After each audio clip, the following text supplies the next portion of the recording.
Yeah. Good evening, beautiful people. It's another moment that we're going to have a very nice discussion, a discussion that really pricks our thoughts. Kidogo tu, and it tries to make us ask the right questions in what we are supposed to do and how we are supposed to be in a certain situation. Welcome back. My name is Amos Mandela. And Momanyi Enoch. So the topic of today is about marriage. First of all, I'd like to introduce marriage. Marriage is a beautiful thing. When a man meets a woman and they come together, it's a very beautiful thing because God had instituted it in the Garden of Eden. The chapter, I'd like us to read Genesis chapter 2, verse 24. And it says, "Therefore a man shall leave his father and mother and be joined to his wife, and they shall become one flesh." So you see, God had introduced marriage to the first couple, who is Adam and Eve, and they came together and as one flesh. Whatever they did and whatever they went about was only to give reference to God, who God is, the mightiness and the goodness of God, and the good plans that He had for the marriage, apart from Sabbath. So these were the two beautiful institutions that God had given to humankind. But society, as people are, they keep on changing. They keep on changing from the time of Adam until this century where we are living, when there's a bit of technological advancement, there's industrialization, and these places are becoming urban and the lifestyles are changing. People have adapted new lifestyles, people have adapted new characters, have adapted new habits. Some of the habits that don't really encourage. Some of the habits are digressed from what the original plan of God was. Beloved, young people are getting into messed up situations where they themselves cannot explain or are not able to sustain for a long time. So we're going to discuss about marriage and what really God had in mind when He introduced marriage to a human, to Adam and Eve, and to the whole generation of these two, the couple. So Ellen G. White, in the book of Messages of Young People, it describes a lot about how a young man and a young woman is supposed to be before he or she gets into marriage. So you can go and read in page 21 and page 361. Marriage, before you get into a marriage, you're supposed to be in a certain social relation where you're supposed to interact with the person who you interact with the people. There's a saying that says mostly people end up marrying from their circle of influence. So and there are so many things that entail. So I'd like to ask my brother Momanyi to give a bit comment about that. Momanyi. Thank you for that. It's a good lesson, it's a good study that is very interesting to study and to hear or to listen. Just the way you said, marriage is a very, very beautiful thing. I don't want to say I'm married or not, but maybe we learn later. But then I can confirm it's a very nice thing. Biblically, yes.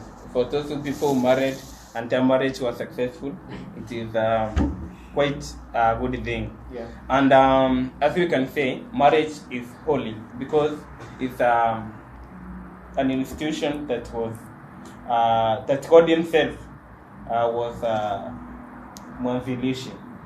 It's the one who started it. So it's something that you can admire to be in the right time, not in because we are also being discouraged from early marriages. Yeah. Because it is legally wrong and it is biblically wrong.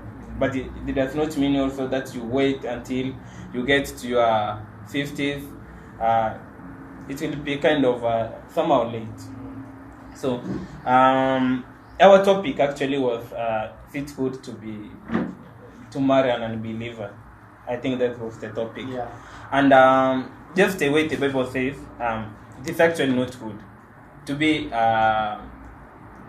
engaged with an unbeliever or to marry an unbeliever. Because there's a verse in the Bible, I know we are very conversant with it, It says, don't be equally yoked with an unbeliever. Yeah.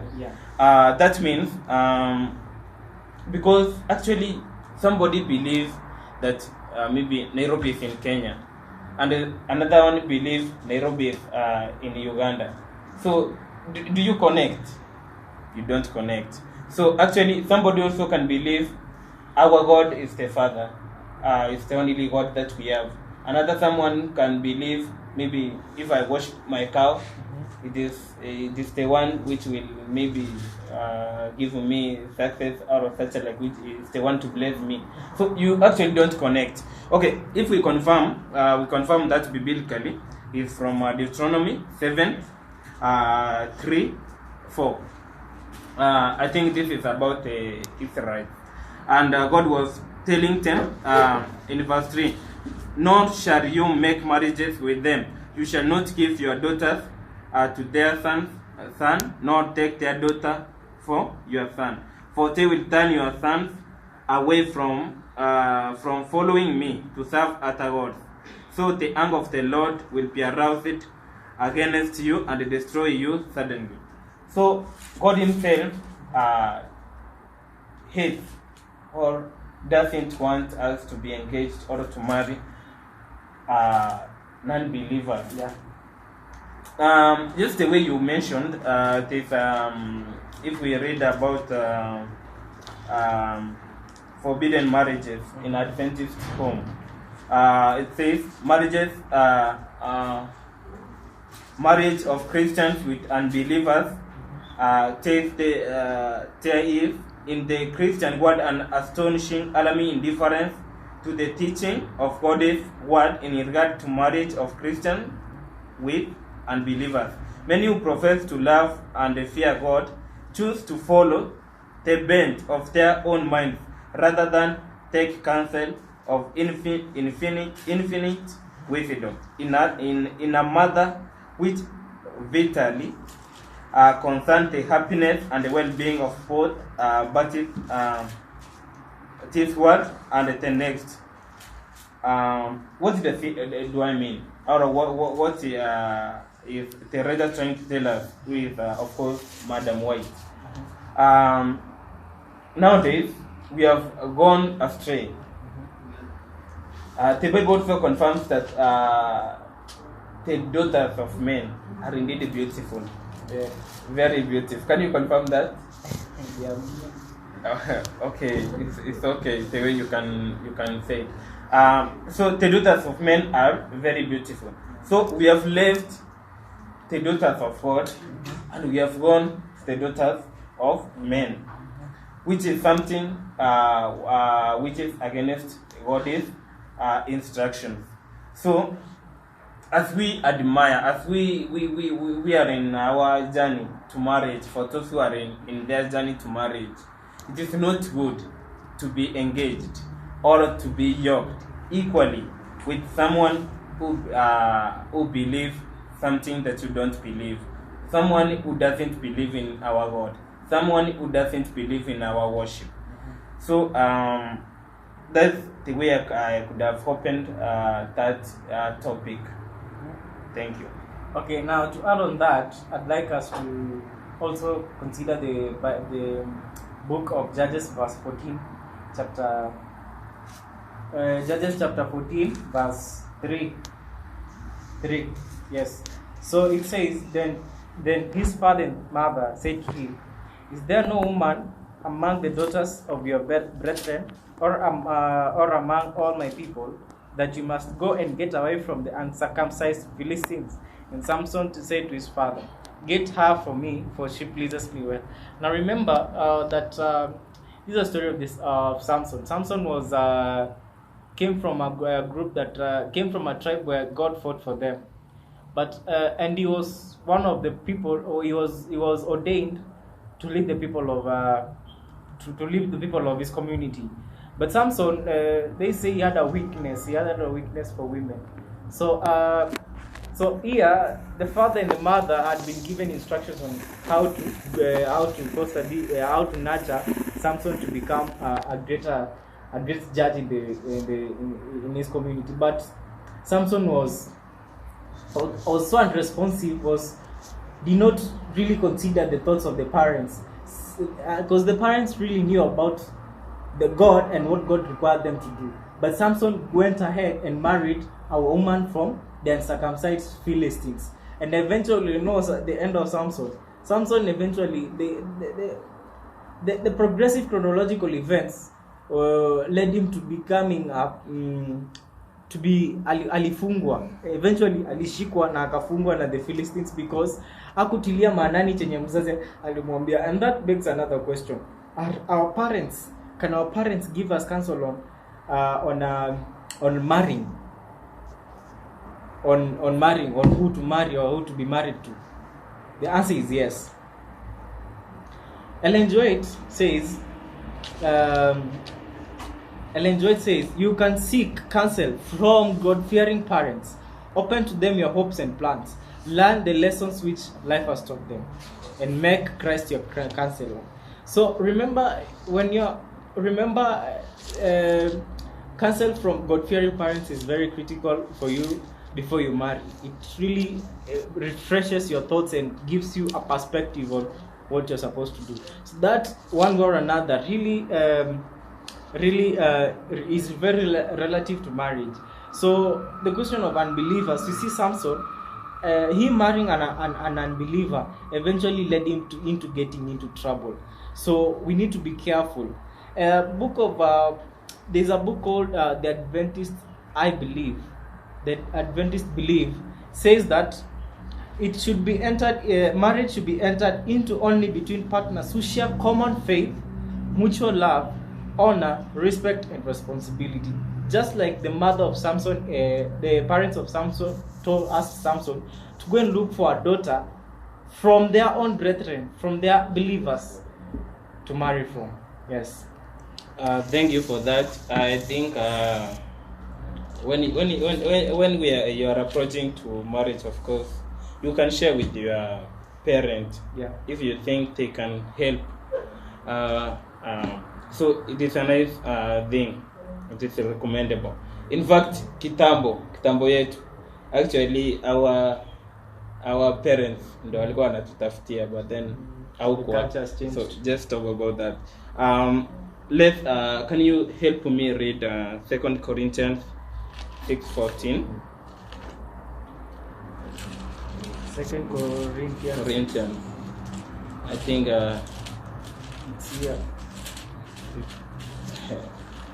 Okay, yeah, that's what it's 6:14. 6:14, and says, do not be unequally yoked together with unbelievers.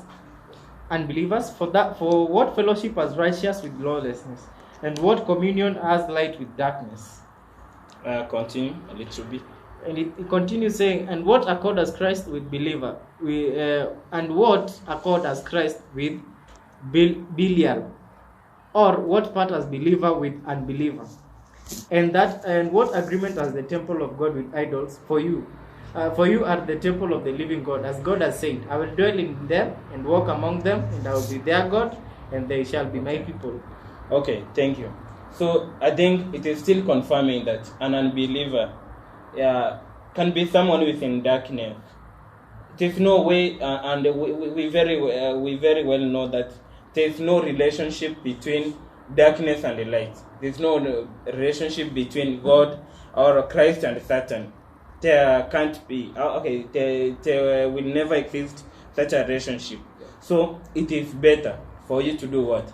To go for someone who believes on what you believe, who trusts on the Lord you trust, who can. If we continue with that book I quoted before, the character of the unbelieving may be similar to that of a young man to whom Jesus addressed the words, one thing thou lackest. That was the one thing needful. Nevertheless, the good moral character of the unbeliever, if one has not accepted the salvation of God, the relationship should not continue. It means that even if that person is very caring, even if that person is very loving, even if that person has a nice voice, and whatever character you consider when in marriage, if that person doesn't believe in the salvation of God, in the salvation of Christ, then you should not be yoked with that person. So, to me, that's the foundation of marriage. In that, you have to go for someone who is a believer like you are. Okay, one thing thou lackest, that was one thing needful. So there's something that I wanted to bring out, but then maybe I'll bring it later. If we go by Solomon example, Solomon went for a wife from Egypt. But then, remember, it was against God's will. Because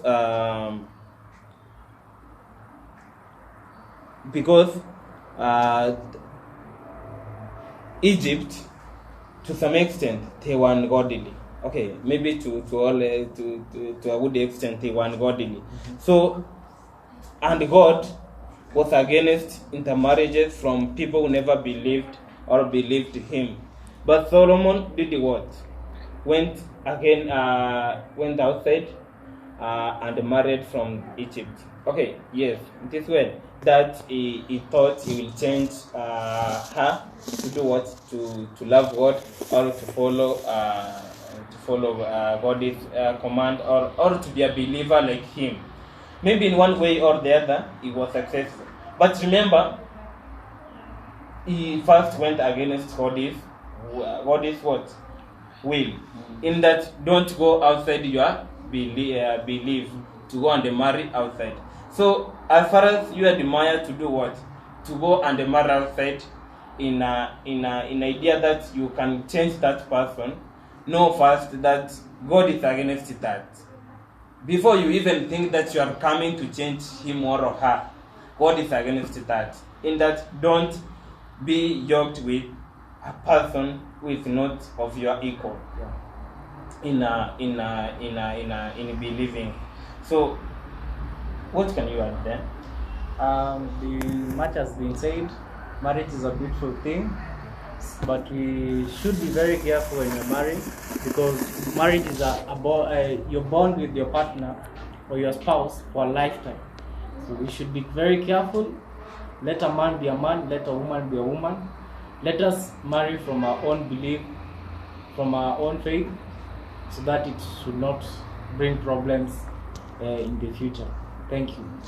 So, to comment before we finish, I can say it is very dangerous to form an alliance with someone who doesn't believe who is not of your belief, or with an unbeliever, because that's one way Satan knows that he will use to destroy you, because you believe. He will use to make you go astray. Can you ask yourself, what about if I'm married to his husband and he's not a believer of what I believe? Will he not change me? Will he not make me believe maybe something he believe opposite of what I know? So we have to be very careful when choosing our lovers and when making such an important decision in marriage. So to finish with, I know sometimes you might ask, is it good to marry from different faith? In that maybe if maybe somebody who goes to church on Sunday, is he a believer or not? Because maybe if you believe in God who you believe in, so is it good to marry from such a person? Maybe it will be a basis of our discussion next time. So I hope that next time, keep in touch as we try to see that this person who maybe go, like maybe we are Adventists, not maybe that, but we are. There are other churches which worship on Sabbath. Is it good to marry from there? So I think that is the next issue that we are going to tackle. So keep in touch, let's continue sharing, and I hope the Lord will bless us and will continue learning, and we are there for you. What do you say? Leave a comment. Thank you.